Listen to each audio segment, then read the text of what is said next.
Sharma. The Garbha Upanishad presented by Svayam Prakash Sharma. The Garbha Upanishad belongs to the Atharva Veda. It contains views on the various parts of the body and how the fetus develops in the mother's body.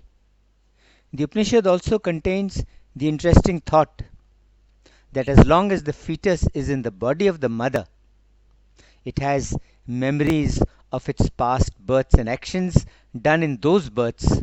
But after birth, because of the stress of birth, and after it comes in contact with the wind of the outside world, it loses all memory of its past births and actions.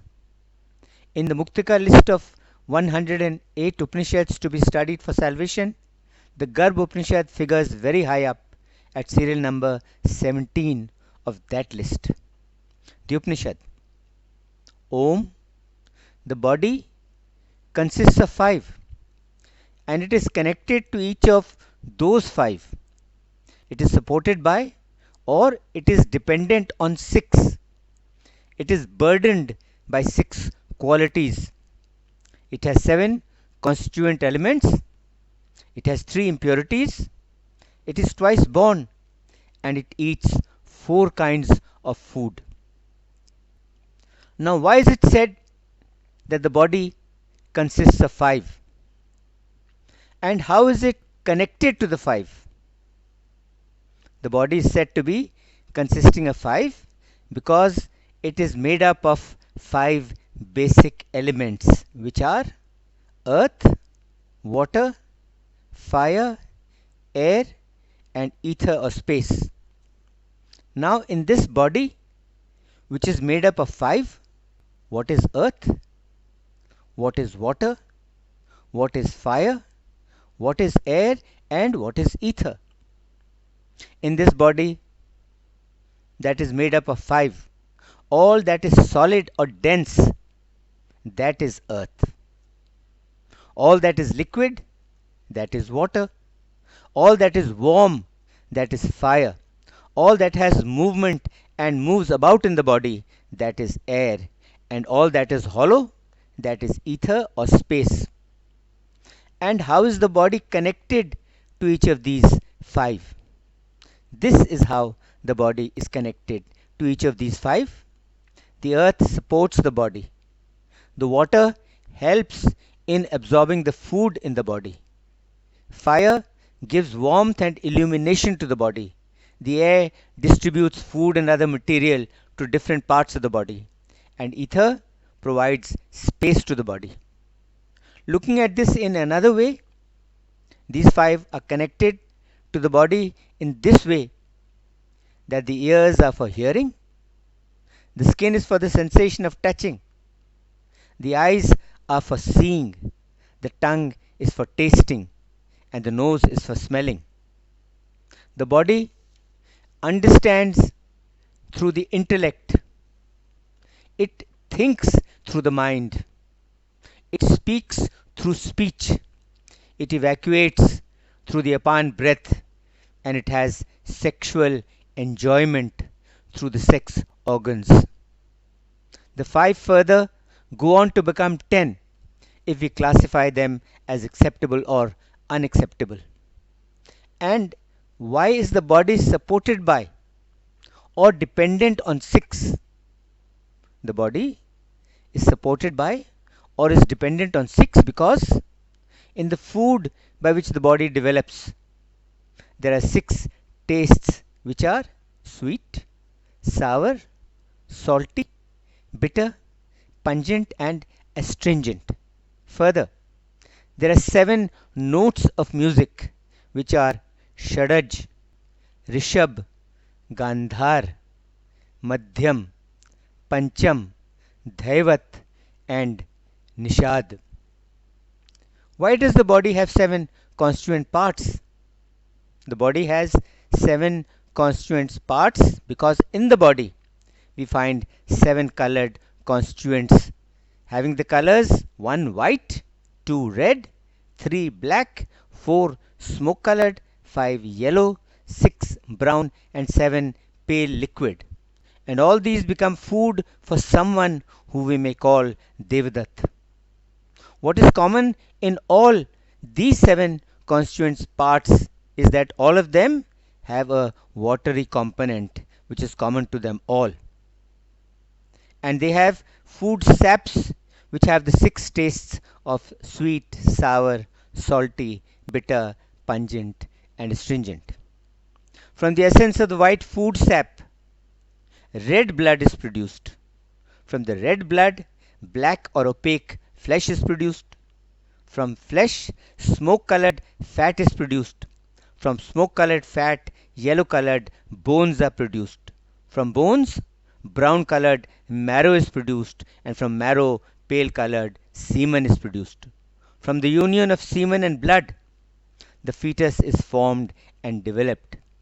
It is said that the heart is the place for partings.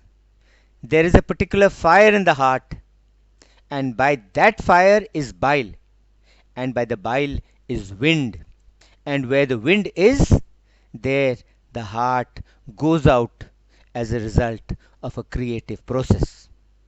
In the season, the male and the female mate. After one night of such mating, a nodule forms. After 7 nights, the nodule becomes a bubble. Within a fortnight, the bubble becomes a lump. Within a month, the lump becomes hard. After 2 months, the head forms. After 3 months, parts of the feet form. In the 4th month, ankles, belly, and hips form. In the 5th month, the vertebral column forms. In the 6th month, the mouth, the nose, the eyes, and the ears form. In the 7th month, the fetus gets a soul. In the 8th month, it is complete in all respects. When the male semen predominates, a male is born. A female, when the female semen predominates. And a neuter, when both male and female semen are equal. In the case of stupefaction of the mind, blind, lame, hunchback, and dwarfs are born. And if the semen, pressed in by the winds on both sides, goes asunder, then the body becomes twofold and twins are born. The fetus, consisting of 5 elements, is capable of living in the 8th month, and its fivefold buddhi, by reason of the intelligence, has the knowledge of smell, of taste, etc. Since, however, he then thinks over the imperishable Om, he perceives this one syllable as the Purush. So, further, the 8 productives and the 16 products, that is, all the 25 principles of the Sankhya doctrine, are present in the body of this embodied soul. The 8 productives are Prakriti, Mehet, Ahankar, and the 5 Tanmatras. And the 6 products are the mind, the 10 Indriyas, 5 sense organs, and 5 organs of action, and the 5 Bhutas. Along with the Atma make 25. Then the Pran also swells on account of what is eaten and drunk by the mother, which reaches him by means of a vein. Finally, in the 9th month, he is complete in all parts and in perception and in knowledge too. And as long as he is in the mother's body, he has memories of his earlier births and knows the good and bad deeds of those earlier births. He then makes this resolve: I have lived in the wombs of a mother thousands of times before. I have lived in the wombs of thousands of mothers. I have enjoyed many different kinds of food, and I have drunk from the breasts of those mothers. I was born, I died, I was born again, and died again, and this cycle of births and death continues. Whatever work I did for my fellow creatures, whether it was good work or bad work, for that I alone am responsible, and for that I alone must suffer. Those who benefited from my works and action are all gone. Alas, sunk in the ocean of grief, I see no remedy, I see no escape. If once I escape from the mother's womb, I shall seek refuge in Maheshwar, who destroys all the evil and bestows the reward of liberation. If once I escape from the mother's womb, I shall seek refuge in Narayan, who destroys all the evil and bestows the reward of liberation. If once I escape from the mother's womb, I shall study the Sankhya Yoga, which destroys all the evil and bestows the reward of liberation. If once I escape from the mother's womb, I shall meditate on Brahm. But then, when he reaches the opening of the genital organ of the mother to be born, he is oppressed by the squeezing and is born after great stress. And after he is out of the mother's body, he is touched by the Vaishnav wind, the wind of the outer world, and touched by the Vaishnav wind of the outer world, he forgets his past. He can no longer remember his earlier births. He no longer has any knowledge or memory of the good and bad deeds done by him in his previous births. He no longer has knowledge of the resolves he made while he was in the mother's body. Now, why is he called Sharir, the body? He is called Sharir, the body, because in the body lie close fires, namely the fire of knowledge, the fire of seeing, and the gastric fire. The fire of knowledge helps the body in knowing and distinguishing good and bad deeds. The fire of seeing helps the body in seeing and distinguishing forms. And the gastric fire helps the body in digesting whatever is eaten, drunk, licked, or sucked. Besides, there are three places where the fire is located in the body. The Ahavanya fire, the fire of invocation, is in the mouth. The Gadpatya, or the householder's fire, is in the stomach, and the Dakshin fire is in the heart.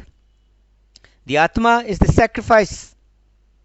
The mind is the chief Brahma priest. Greed, etc., are the victims. Perseverance and contentment are the sacrificial consecration. The organs of sense, the knowledge organs, are the sacrificial utensils. The organs of action are the offerings. The head is the sacrificial potsherd. The hair is the sacrificial darb grass. And the mouth is the inner sacrificial ground. Now we come to the number and weight of the various components of the body. The head has 4 skull bones, and on each of their sides, the upper as well as the lower, there are 16 tooth cells each. There are 107 weak spots in the body. There are 180 joints in the body. There are 900 sinews in the body. There are 700 veins in the body. There are 500 muscles in the body. There are 600 bones in the body. And there are 45 million hair in the body. The heart weighs 8 pal, or 364 grams. The tongue weighs 12 pal, or 564 grams. The bile weighs a prastham, which is 728 grams. The phlegm weighs an adhak, which is 2912 grams. The semen weighs a kudwan, which is 182 grams. The fat weighs 2 prasth, which is 1456 grams. The weight of the excrement and urine depend on the quantity of food and liquid drunk. This is the science of liberation, as told by the sage Piplad. Yes, this is the science of liberation as told by Piplad. This concludes the Garbha Upanishad. Om Shanti Shanti Shanti Om.